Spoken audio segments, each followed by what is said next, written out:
Jérémy, tu as plus de 10 apparts. À un moment donné, tu étais quasiment monté d'ailleurs à 20. Mm. Comment t'en es arrivé là? Comment on fait pour avoir autant d'apparts?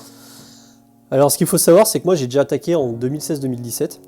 L'immobilier était un peu plus accessible qu'aujourd'hui. J'ai eu la chance d'avoir mon meilleur ami avec qui je suis associé encore aujourd'hui, qui a acheté de son côté. Moi, en voyant ça, de mon point de vue, par procuration, je me suis dit, c'est vraiment bien, pourquoi pas moi? Je suis allé à la banque, on a commencé à faire une association, on a monté une SCI, on a acheté le premier immeuble. Donc dans cet immeuble, il y avait 7 appartements, donc ce qui était déjà assez conséquent.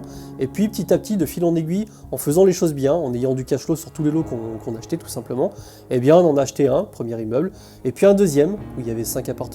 On a acheté un appartement qu'on a rénové, qu'on a revendu, puis on a acheté un troisième immeuble qu'on a rénové. Et petit à petit, en faisant plus 7, plus 3, plus 5, etc., on s'est retrouvé, effectivement, à un moment donné, on était quasiment à 22 lots. Là, il y a eu une allocation, on a un petit peu redescendu. Maintenant, le but étant pas forcément d'avoir le maximum de lots, mais d'avoir le maximum de lots de qualité.